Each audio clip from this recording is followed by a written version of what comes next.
নমস্কার। আমি আজকে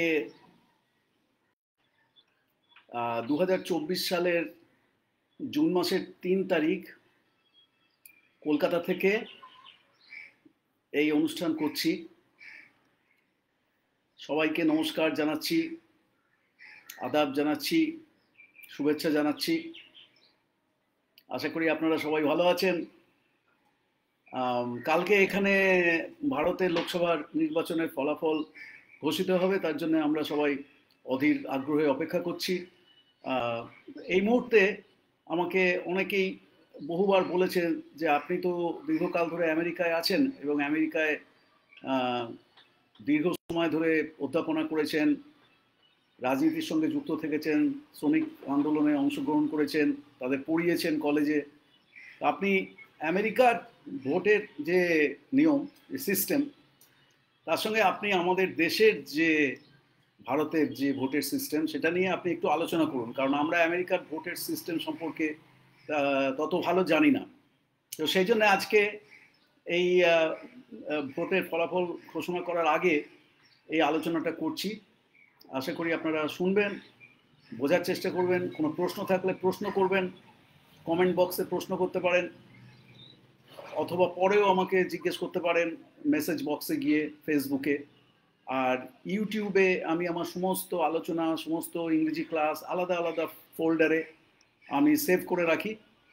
আমার এক একটা ফোল্ডার হচ্ছে এক একটা ঘর। আমি আগেই বলেছি, আমার বাড়িতে প্রত্যেকের যেমন বাড়িতে একটা রান্নাঘর আছে, সেখানে রান্না হয়, শোবার ঘর আছে, সেখানে শোয়া হয়, বসার ঘর আছে, সেখানে বসা হয়, সেরকম আমার একটা রাজনীতির ঘর আছে, আমার একটা ইংরেজি শেখানোর ক্লাসরুমের ঘর আছে, সিনেমা, সাহিত্য, সঙ্গীত নিয়ে আলোচনার একটা আলাদা ঘর আছে। প্রত্যেকটা ঘরে আমি আলাদা আলাদা আলোচনা করি। আজকে এই আলোচনাটা আমি আমার ইউটিউবেও সেভ করে রেখে দেবো।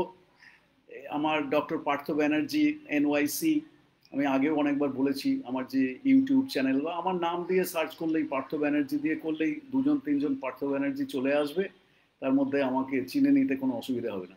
তো আমেরিকার ভোট আর ভারতের ভোটের মধ্যে প্রধান প্রধান যে তফাৎগুলো, সেইগুলো আমি সংক্ষেপে আলোচনা করছি। দীর্ঘ আলোচনার বিষয়, কিন্তু আমি সংক্ষেপে আলোচনা করছি। প্রথমে আমেরিকার ভোট নিয়ে আলোচনা করি। ওখানে হচ্ছে প্রেসিডেন্সিয়াল ভোটিং সিস্টেম। হ্যাঁ, আচ্ছা। আর আমাদের দেশে হচ্ছে, ভারতে বা বাংলাদেশে আমাদের হচ্ছে প্রধানমন্ত্রী নির্বাচিত করার ভোটিং সিস্টেম, কিন্তু দুটোর পদ্ধতি সম্পূর্ণ আলাদা। আমেরিকাতে যে প্রেসিডেন্ট নির্বাচন হয়, সেখানে একজনই কেবলমাত্র নির্বাচিত হন, প্রেসিডেন্ট হওয়ার জন্য তারা ভোটে দাঁড়ান, এবং প্রেসিডেন্টকে কেবলমাত্র নির্বাচিত করার জন্য সারা দেশ জুড়ে ভোট হয়। ঠিক আছে? যেমন ধরুন এবারে যে 2024-এর নভেম্বরে, আর ওখানে একটা ফিক্সড ডেট মোটামুটি থাকে, প্রত্যেক 4 বছর অন্তর অন্তর নভেম্বর মাসের প্রথম বা দ্বিতীয় যে মঙ্গলবার, সেই সময় ভোটটা হয়। সারা দেশ জুড়ে সমস্ত যত ভোটার আছেন, রেজিস্টার্ড ভোটার, যাদের রেজিস্ট্রেশন করতে হয় একটা নির্দিষ্ট সময়সীমার মধ্যে, ডেডলাইনের মধ্যে, যারা মার্কিন নাগরিক, তারা ভোট দিতে পারেন। ঠিক যেমন ভারতে ভারতীয় নাগরিক যারা, তারা ভোট দিতে পারেন। তো ওখানে সারা দেশ জুড়ে, যেমন ধরুন এবারে যেটা হবে নভেম্বরে, সেখানে প্রধানত রিপাবলিকান পার্টির একজন প্রেসিডেন্ট পদে একজন দাবিদার থাকবেন। যেমন এবারের দাবিদার হয়তো হবেন আবার সেই ডোনাল্ড ট্রাম্প। আর ডেমোক্রেটিক পার্টির প্রেসিডেন্ট পদের দাবিদার হবেন এখন যিনি বর্তমান প্রেসিডেন্ট, জো বাইডেন। এরকম মোটামুটি এখনো পর্যন্ত যেটা বোঝা যাচ্ছে। তো আরও অন্যান্য পার্টিরও কিন্তু প্রেসিডেন্ট পদের দাবিদার থাকে, কিন্তু তারা এতই অকিঞ্চিতকর, মানে তাদের শক্তিটা এমনভাবে, কর্পোরেট আমেরিকা এবং মিডিয়া, বিগ মিডিয়া এমনভাবে তাদের প্রচার না করে করে, যেটাকে আমি বারবার করে বলছি জার্নালিজম অফ এক্সক্লুশন, অর্থাৎ বর্জন করা সাংবাদিকতা, যে এদেরকে আমরা কিছুতেই ভোটে জিততে দেবো না, ফলে তাদের সম্পর্কে আমরা কোনো আলোচনাই করব না মিডিয়াতে। যেমন বার্নি স্যান্ডার্স, যিনি গত দুবার ভোটে দাঁড়িয়েছেন এবং আমরা তার হয়ে কাজ করেছি, তার কথা সাধারণ মানুষ তেমনভাবে জানতেই পারলো না, কারণ তাকে প্রথম থেকেই media, new York Times, CNN তাকে এমনভাবে বর্জন করেছে যে তার কথা, তার যে সমস্ত প্ল্যাটফর্মগুলো, যে পলিসিগুলো এই ডেমোক্রেটিক আর রিপাবলিকান পার্টির যে কর্পোরেট ক্যান্ডিডেট তাদের থেকে একেবারেই আলাদা, তার কথা মানুষ জানতেই পারলো না। সেই ব্যবস্থাটা বিগ মিডিয়া করে গেছে। তো সেইভাবে শেষ পর্যন্ত দেখা যায় যে যদিও অনেক ছোট ছোট প্রার্থী হয়তো আরও দু চারজন আছে ব্যালট পেপারে, কিন্তু তাদের কথা কেউ জানতে পারে না। মোটামুটিভাবে ওই ডেমোক্রেটিক পার্টির একজন আর রিপাবলিকান পার্টির একজন প্রেসিডেন্ট পদের দাবিদার, তারাই ভোটে দাঁড়ান এবং তাদেরকে লোকে ভোট দেয়। ভোটের পার্সেন্টেজ খুব কম, কেউ বললে বিশ্বাস করবে না। আমি তো আমেরিকাতে দীর্ঘকাল থাকলাম, রাস্তায় নেমে রাজনীতি করলাম এবং ভোটের কর্মী হিসেবেও কাজ করেছি। তো প্রেসিডেন্ট নির্বাচনের মতন এত বড়, সব থেকে বড় যে নির্বাচন, সেইখানে আমেরিকাতে 50% ভোট পড়লে বলা হয় যে বিশাল ভোট পড়েছে, ম্যাক্সিমাম। হ্যাঁ, মানে বারাক ওবামার প্রথমবারের যে নির্বাচন 2008-এ, যাতে আমরা প্রচণ্ড খেটেছিলাম ওবামার হয়ে, সেইখানে 51% ভোট পড়েছিল। মানে যত আমেরিকার রেজিস্টার্ড ভোট আছে তার 51% ভোট পড়েছিল, এতই কম। বাকিরা ভোটই দেয় না। রাজনৈতিক সচেতনতা খুব কম, বেশিরভাগ লোক অনেক কেয়ারই করে না। ফলে একটা ঐতিহাসিক নির্বাচন, যেটা বারাক ওবামার নির্বাচন হয়েছিল, যে আমেরিকার ইতিহাসে প্রথম একজন কৃষ্ণাঙ্গ মানুষ তিনি আমেরিকার প্রেসিডেন্ট হলেন, এত বড় একটা ঐতিহাসিক ঘটনা, যেটা আমরা নিজের চোখে দেখলাম, কাজ করলাম সেখানে রাস্তায় নেমে। সেখানে 51% ভোট পড়েছিল, বাকি 49% ভোটার ভোটই দেয়নি। রেজিস্টার্ড ভোটারের কথা বলছি, এই হচ্ছে অবস্থা। আর ছোট ছোট, মানে ছোট নয়, মানে যথেষ্ট গুরুত্বপূর্ণ, আমাদের দেশে যেমন পার্লামেন্টের যে এমপি নির্বাচন হয়, তার কথা আমি একটু পরে আসছি। আমেরিকাতে পার্লামেন্টকে বলে কংগ্রেস। সেই কংগ্রেস আমাদের দেশে যেমন লোকসভা এবং রাজ্যসভা দুটো স্তর আছে, সেরকম আমেরিকাতে হচ্ছে কিছুটা মিল আর কি, সম্পূর্ণ মিল না, কিছুটা মিল হচ্ছে হাউস অফ রিপ্রেজেন্টেটিভস, মানে যেটাকে বলা হয় লোয়ার হাউস। হ্যাঁ, সেইখানে তার যারা পদে দাঁড়ান তাদের যে নির্বাচন হয়, বা সেনেট, যেটা আমাদের দেশের হয়তো রাজ্যসভার সঙ্গে কিছুটা মিল আছে, যদিও সেনেটারদের ক্ষমতা অনেক অনেক বেশি, সেটার কথা একটু পরে আসছি। সেইটাতে সেই যে নির্বাচন, যেটা প্রতি 4 বছর অন্তর সেনেটারদের পুনর্নির্বাচন হয়, আর প্রতি 2 বছর অন্তর হাউস অফ রিপ্রেজেন্টেটিভদের পুনর্নির্বাচন হয়, তাতে মাত্র 25-30% হয়তো ভোট পড়ে। ভেবে দেখুন, আমেরিকা সম্বন্ধে তো আমাদের সব অদ্ভুত অদ্ভুত ধারণা আছে, ওখানে সবাই খুব উচ্চশিক্ষিত, সবাই ভোট দেয়, হ্যাঁ, সবাই ধনী ইত্যাদি, যেসব কথা আমেরিকা সম্বন্ধে বলা হয় আর কি, বেলুন। সেই বেলুনের মধ্যে এটা হচ্ছে যে অনেক রাজনৈতিক সচেতনতা অনেক বেশি, আসলে একদম উল্টো। রাজনৈতিক সচেতনতা খুব কম, যার জন্য ভোটের পার্সেন্টেজও খুব কম, বাকিরা কেয়ারই করে না, মানে কি হচ্ছে না হচ্ছে। এবং ভোটের সময় কোনো ছুটি থাকে না আমেরিকাতে, ভোটের দিন কোনো ছুটি থাকে না। ফলে সারাক্ষণ যারা কাজ করছে তারা ভোটটা দেবে কখন?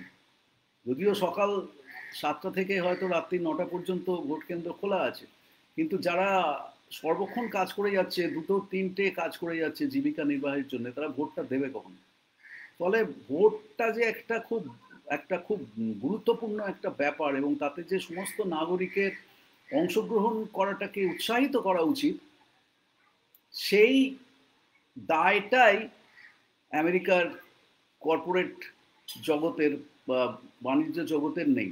ফলে তারা ছুটি টুটি কিছু দিতে চায় না, এবং আমেরিকাতে ভোটের দিন কোনো ছুটি থাকে না। এই হলো ব্যাপার।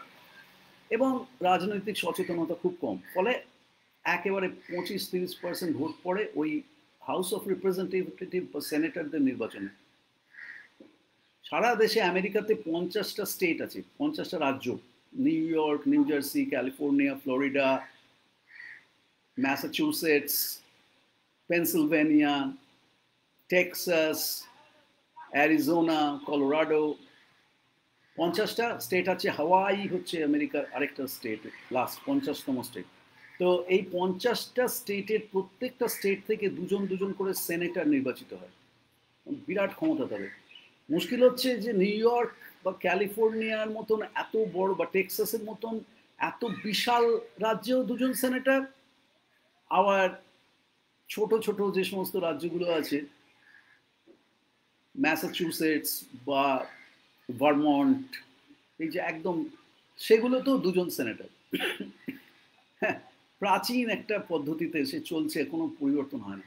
তো এই হলো আমেরিকার। আর প্রত্যেকটা স্টেটে, প্রত্যেকটা রাজ্যে জনসংখ্যা অনুযায়ী হাউস অফ রিপ্রেজেন্টেটিভের সংখ্যা নির্ধারিত করা আছে।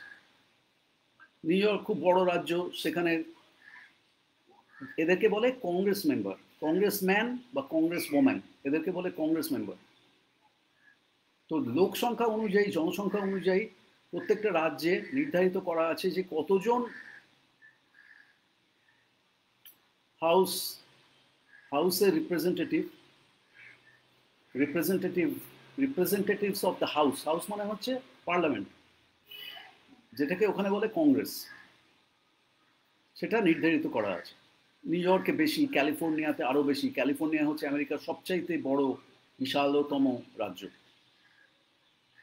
টেক্সাসে অনেক বেশি। নিউ জার্সির যেহেতু জনসংখ্যা খুব বেশি, নিউ জার্সিতেও বেশি। বাল্টিমোর,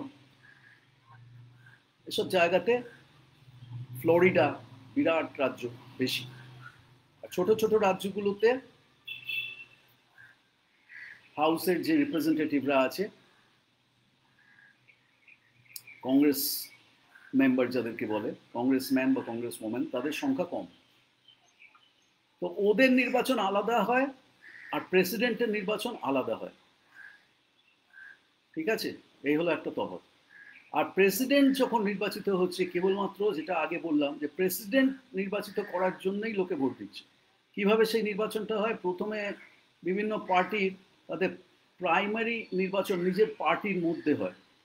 মানে ডেমোক্রেটিক পার্টি সারা দেশ জুড়ে তার প্রাইমারি নির্বাচন হচ্ছে, সেখানে 5জন 6জন প্রেসিডেন্ট হতে চায় যারা, তারা ভোটে দাঁড়াচ্ছে। ডেমোক্রেটিক পার্টি যারা রেজিস্টার্ড ডেমোক্র্যাট, মানে রেজিস্ট্রেশন করার সময় লিখে দিতে হয় যে তুমি কি ডেমোক্র্যাট, না তুমি কি রিপাবলিকান, না তুমি কি গ্রিন পার্টি, না তুমি কি সোশ্যালিস্ট পার্টি, এসব আছে। কিন্তু বিভিন্ন জায়গায় তাদের শক্তিও আছে। কিন্তু ডেমোক্রেটিক আর রিপাবলিকান পার্টি হচ্ছে কর্পোরেট পার্টি দুটো, তো তাদের বিশাল, তাদের আর্থিক ক্ষমতা, তাদের পেছনে সব কর্পোরেট ওয়ার্ল্ড, বাণিজ্যগুলো তাদের পেছনে, মিডিয়াগুলো তাদের পেছনে।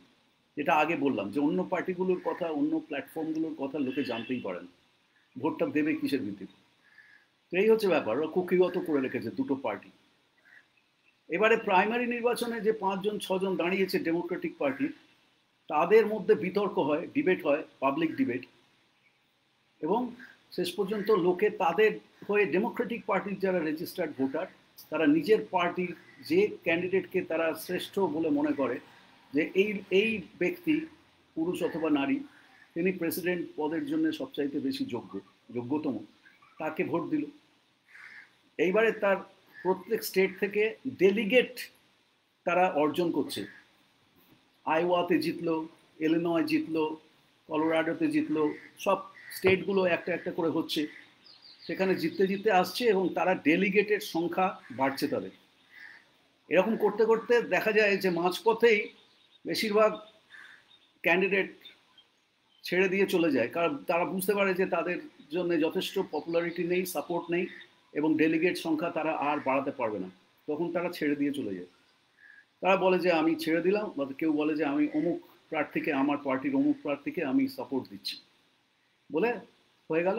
এবারে ধরা যাক বিল ক্লিন্টন বা হিলারি ক্লিন্টন বা বারাক ওবামা বা জো বাইডেন, তারা শেষ পর্যন্ত নিজের পার্টির প্রাইমারি নির্বাচনে বিজয়ী হয়ে তারা সেই পার্টির আসল প্রেসিডেন্ট পদের দাবিদার হলেন। আবার রিপাবলিকান পার্টির মধ্যে কিন্তু তাদের মধ্যে আবার ইন্টারনাল ইলেকশন হচ্ছে, প্রাইমারি। সেই প্রাইমারিজগুলোতে তাদের বিভিন্ন জায়গা থেকে তারা ডেলিগেট সংগ্রহ করছে, সেখানে কিন্তু ডেমোক্রেটরা ভোট দিচ্ছে না, সেখানে শুধু রেজিস্টার্ড রিপাবলিকানরা ভোট দিচ্ছে, এই হচ্ছে ব্যাপার। এইবারে শেষ পর্যন্ত যে দুজন মানে সবচাইতে পয়সাওয়ালা কর্পোরেট লবির সাপোর্টে যে দুজন প্রার্থী হলো, একজন রিপাবলিকান একজন ডেমোক্র্যাট, তার সঙ্গে সঙ্গে আরও কিন্তু প্রার্থী আছে, কিন্তু তাদের নাম ব্যালট পেপারে আছে, কিন্তু তাদের আর কে ভোট দেবে, হয়তো তারা কয়েক হাজার ভোট পেল, আর এরা লক্ষ লক্ষ ভোট পাচ্ছে। এবারে যখন ভোট দিতে যাচ্ছে তখন কেবলমাত্র প্রেসিডেন্ট নির্বাচন হচ্ছে, আর কোনো নির্বাচন সেদিন হচ্ছে না, এবং তাকেই লোকে ভোট দিচ্ছে, কেউ রিপাবলিকান ক্যান্ডিডেটকে, কেউ ডেমোক্রেটিক ক্যান্ডিডেটকে, বা মাইনর ক্যান্ডিডেটের নাম যদি ব্যালট পেপারে থাকে।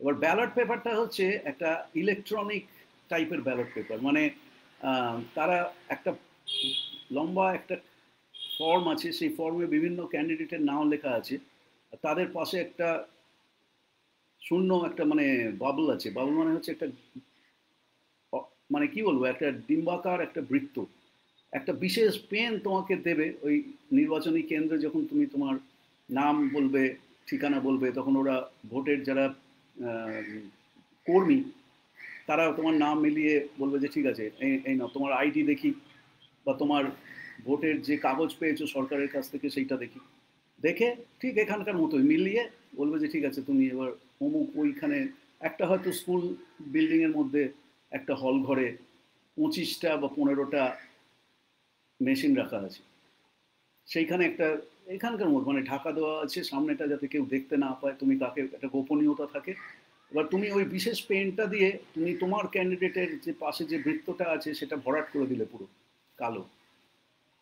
এবারে ওইটা নিয়ে তোমাকে একটা মেশিনে যেতে হবে, সেটা বলে দেবে যে এবার তুমি ওই মেশিনটাতে যাও, ওখানে গিয়ে একটা স্ক্যানার মতন আছে, সেই স্ক্যানারে পুরো জিনিসটাকে এরকমভাবে একটু করে ঢুকিয়ে দিলে চুক চুক চুক চুক চুক করে ওটা ঢুকে যাবে, ঢুকে গিয়ে আবার বেরিয়ে চলে আসবে। আর এখানে যেমন যেমন এই মানে ভিভিপ্যাট যেটাকে বলে আর কি, ওই চলে আসবে যে তুমি তোমার ভোট দেওয়া হয়ে গেছে, কাকে ভোট দিয়েছো সেটা কিন্তু ওখানে শো করবে না, খালি বলে দেবে যে তোমার ভোট দেওয়া হয়ে গেছে, টিং করে একটা, যেরকম জিপেতে বিল পে করলে যেরকম একটা শব্দ হয় না, ওরকম অনেকটা শব্দ হবে, তুমি বুঝলে যে তোমার ভোট দেওয়া হয়ে গেছে,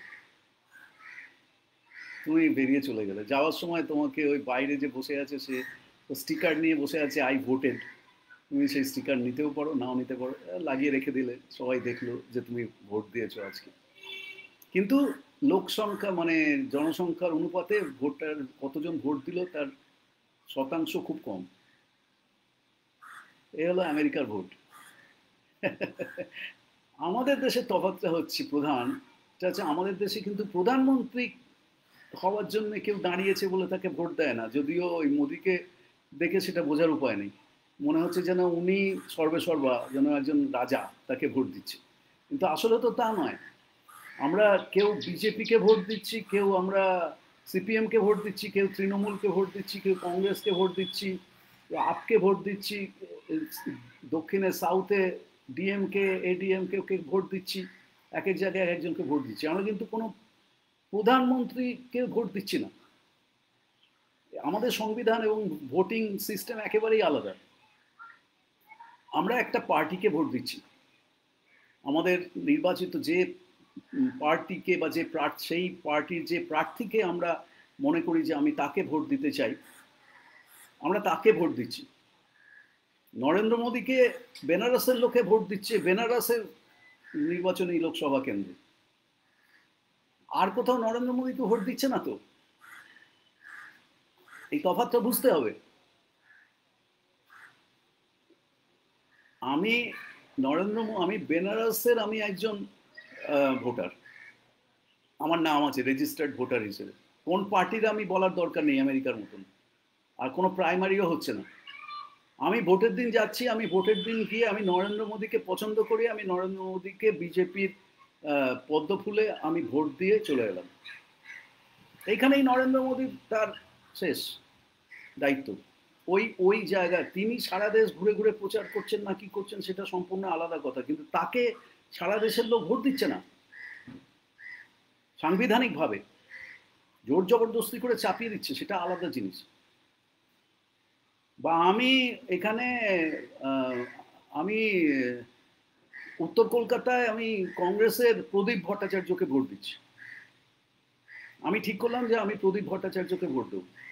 আমি গেলাম, আমি গিয়ে কাগজপত্র দেখালাম, আমাকে ভোট কেন্দ্রে ঢুকতে দিল, সব মিলিয়ে প্রিসাইডিং অফিসার সঙ্গে আমাকে বুঝিয়ে দিল কি করতে হবে। আমি গিয়ে দেখলাম ব্যালট পেপারে, মানে ভিভিপ্যাটে কার কার নাম আছে ইভিএম মেশিনে।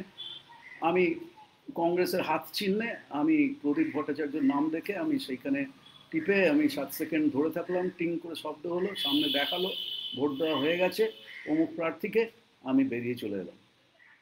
বা আমি কোথাও হয়তো আমি সিপিএমকে আমি মুর্শিদাবাদে মোহাম্মদ সেলিমকে ভোট দিতে চাই, আমি মোহাম্মদ সেলিমকে ভোট দিয়ে চলে এলাম।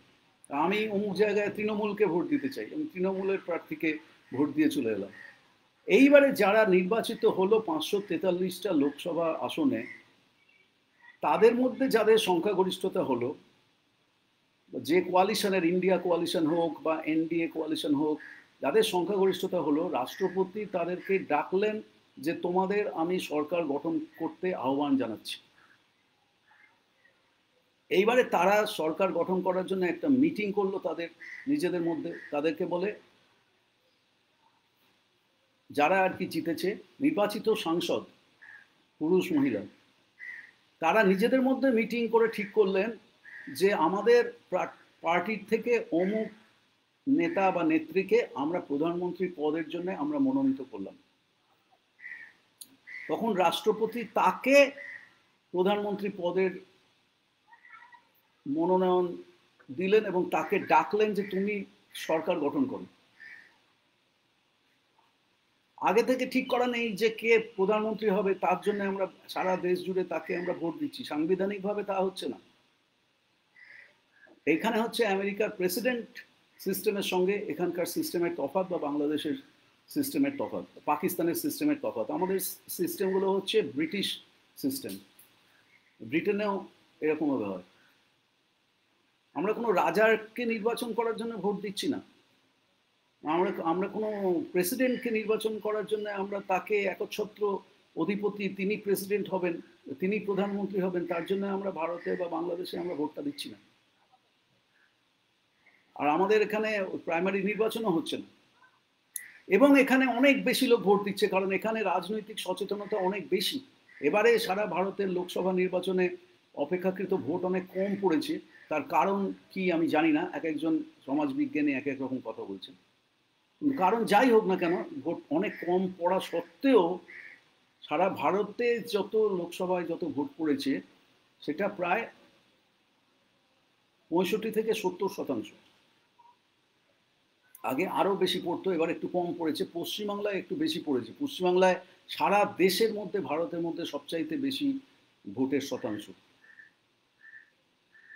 70, 75, কোথাও 80 এরকম। এই হচ্ছে তফাৎ।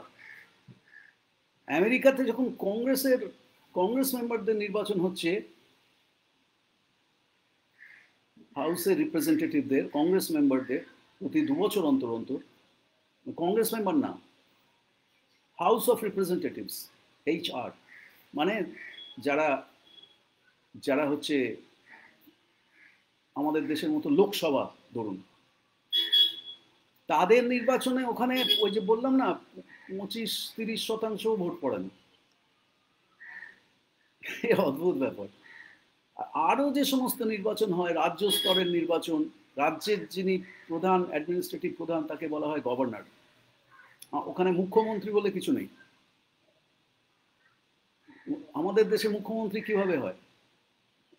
সমস্ত জায়গায় বিধানসভার নির্বাচনগুলো হয়। বিধানসভার নির্বাচনে যে দল জেতে সেই দল ঠিক করে যে তাদের মুখ্যমন্ত্রী পদের দাবিদার কে হবে। তাকে রাজ্যপাল ডেকে পাঠায়, যেমন সেন্টারে কেন্দ্রে যেমন রাষ্ট্রপতি ডেকে পাঠায়, সেরকম রাজ্য স্তরে রাজ্যের রাজ্যপাল যিনি, তিনি ডেকে পাঠান যে এই দল জিতেছে এবারে ভোটে, সেই দলকে তাদের যে সমস্ত নির্বাচিত বিধানসভার সদস্য তাদেরকে ডেকে বলল যে তোমরা এখানে রাজ্য সরকার গঠন করো। এই হচ্ছে তফাৎ। আর রাজ্য স্তরের নির্বাচনেও আমাদের এখানে প্রচুর ভোট পড়ে, মানে 65, 70, 75, 80% ভোট পড়ে। ওখানে কেউ আমেরিকাতে কেউ ভাবতেই পারে না। ছোট ছোট রাজ্য স্তরের যে নির্বাচন হয় বা লোকাল যে সিটি কাউন্সিল মিউনিসিপ্যালিটি নির্বাচন হয়, সেখানে আমরা গালে হাত দিয়ে বসে থাকতাম সারাদিন, মানে যখন আর কি ভোট কর্মী হিসেবে কাজ করেছি। 5%, 10% ভোট পড়ে, কেউ বললে বিশ্বাস করবে না। কোনো রাজনৈতিক সচেতনতা তেমন নেই। শ্রমিক ইউনিয়নগুলোর মধ্যে আছে, বিভিন্ন অ্যাক্টিভিস্ট গ্রুপের মধ্যে আছে, কিছু কিছু ইমিগ্রেন্ট গ্রুপের মধ্যে আছে, যেমন মেক্সিকান ইমিগ্রেন্ট যারা, তাদের মধ্যে, তারা তো মেক্সিকো থেকে এসছে, তাদের মধ্যে রাজনৈতিক সচেতনতা অনেক বেশি, তারা অনেক বেশি সংখ্যায় ভোট দেয় যারা মার্কিন নাগরিক হয়ে গেছে। মার্কিন নাগরিক না হলে তো আমেরিকায় ভোট দেওয়া যাবে না।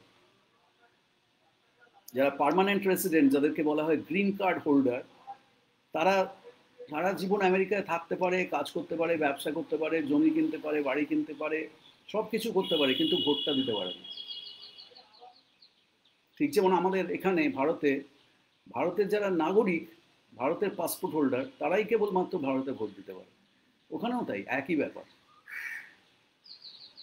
থাকতে পারো, কাজ করতে পারো, গ্রিন কার্ড যাদেরকে বলা হয় পার্মানেন্ট রেসিডেন্ট বা গ্রিন কার্ড হোল্ডার, কিন্তু ভোট দিতে পারে না তারা। অনেক ভারতীয় ওখানে আছেন সারা জীবন, তারা কখনো মার্কিন নাগরিকত্ব গ্রহণ করেনি, তারা ওখানে থাকেন, কাজ করেন, পড়ান, ব্যবসা করেন, ডাক্তারি করেন, অনেক কিছু করেন, দোকান চালান, রেস্টুরেন্ট চালান। গ্রিন কার্ড হোল্ডার, তাদের নাগরিক না, তারা ভোট দিতে পারে না, কিন্তু সব কিছু করতে পারে, আর সব কিছু করতে পারে। তো এই হচ্ছে প্রধান কতগুলো তফাৎ। এখানে রাজনৈতিক সচেতনতা আমাদের দেশে অনেক বেশি, এখানে ভোটের পার্সেন্টেজ অনেক বেশি। ওই যে বললাম, মেক্সিকো থেকে আমেরিকাতে যারা গেছেন বা জামাইকা থেকে আমেরিকাতে যারা গেছেন, তাদের মধ্যে রাজনৈতিক সচেতনতা অনেক বেশি। প্রসঙ্গত বলে রাখি, মেক্সিকোতে এই মুহূর্তে তাদের পার্লামেন্টের নির্বাচন হচ্ছে এবং সেখানে সম্ভাবনা আছে যে এই প্রথম মেক্সিকোতে একজন মহিলা প্রেসিডেন্ট নির্বাচিত হবেন এবং তিনি একজন এনভায়রনমেন্টালিস্ট হওয়ার সম্ভাবনা খুব বেশি। হলে আমরা খুব আনন্দিত হব। মেক্সিকোতে এনভায়রনমেন্টালিস্টের প্রেসিডেন্ট হওয়ার একটা বিরাট মূল্য আছে, কারণ এনভায়রনমেন্ট নিয়ে, পরিবেশ নিয়ে তো আমাদের দেশে বা আমেরিকাতে আলোচনা খুব কম, আমাদের দেশে তো নেই বললেই চলে। অথচ পরিবেশ সংকট, জলবায়ু সংকট, উষ্ণায়ন, ক্লাইমেট চেঞ্জ, এই যে ভয়ঙ্কর সব ল্যান্ডস্লাইড হচ্ছে, যোশীমঠ, হিমাচল প্রদেশের ধসে কত লোক মারা গেল, দেখলে ভয় করে তার ছবি দেখলে। এই যে ভয়ঙ্কর তাপমাত্রা বেড়ে যাচ্ছে দিল্লিতে, নাগপুরে, এই আমাদের এই পশ্চিমবাংলায়, এসব নিয়ে কোনো রাজনৈতিক প্ল্যাটফর্মে কোনো আলোচনাই হচ্ছে না। অথচ এটা হচ্ছে মানব জাতির অস্তিত্বের সংকট, এসব নিয়ে আলোচনাই নেই। আর এরা তো, যারা শাসক দল আছে, তারা তো বিজ্ঞানেই বিশ্বাস করে না, তারা তো বিজ্ঞান বিরোধী। আমেরিকাতেও সেরকম ওই বিজেপির মতন যে রিপাবলিকান পার্টি আছে, অতি দক্ষিণপন্থী, উগ্র, রক্ষণশীল, জঙ্গি, খুব মিল তাদের মধ্যে। ওরা ওখানে ওই ধর্মীয় গোঁড়ামি, আমাদের দেশে যেমন হিন্দু মুসলমানের রাজনীতি, ওখানে সেরকম ব্ল্যাক হোয়াইটের রাজনীতি। ব্ল্যাকরা চিরকাল মার খাচ্ছে, পদদলিত, এখন তাদের সাংবিধানিক অধিকার আছে, সমানাধিকার, ঠিক যেমন ভারতে মুসলমানদের আছে, কিন্তু কার্যত এখানে মুসলমানরা যেরকম বঞ্চিত, নিপীড়িত, দারিদ্র বেশি, অশিক্ষা বেশি, ধর্মান্ধতাও বেশি, ওখানেও সেরকম অশিক্ষিত আমেরিকাতে ওই দক্ষিণপন্থী যে সমস্ত লোকজন আছে, সাংঘাতিক অশিক্ষা। পুরো আমেরিকাতে 40%-এর বেশি লোক কখনো কলেজে পড়ে না। 100 জনের মধ্যে 40 জন কলেজ শিক্ষিত আমেরিকাতে, কেউ জানেই না এসব কথা। আমেরিকার স্বাস্থ্য সংকট, আমেরিকার শিক্ষা সংকট ভয়ঙ্কর, মানে কেউ ভাবতেই পারে না। আমার একটা বই আছে, আমেরিকা স্বপ্নপুরী না হত্যাপুরী, গত বছর 2023-এর বইমেলাতে ভিরাসাত বার করেছিল, সবাই পড়বেন, তাতে আমি আমেরিকার ভেতরকার কথা সহজ বাংলা ভাষায় লিখেছি। আর কি করতে পারি? এই কতগুলো কথা বললাম, তফাৎগুলো বললাম দুটো দেশের নির্বাচনী সিস্টেম সম্পর্কে, ভোট সম্পর্কে অনেকে জানতে চেয়েছেন, তাই জন্য সংক্ষেপে বললাম। প্রশ্ন থাকলে প্রশ্ন করবেন। আমার ইউটিউব চ্যানেলটা সাবস্ক্রাইব করুন, পার্থ ব্যানার্জিতে গিয়ে। ইংরেজি ক্লাসগুলো নিন, সবার কাছে ছড়িয়ে দিন, ফ্রিতে ইংরেজি ক্লাস দিচ্ছি, হাজার বিষয়ে আলোচনা করছি। ঠিক আছে, সবাই ভালো থাকুন, নমস্কার।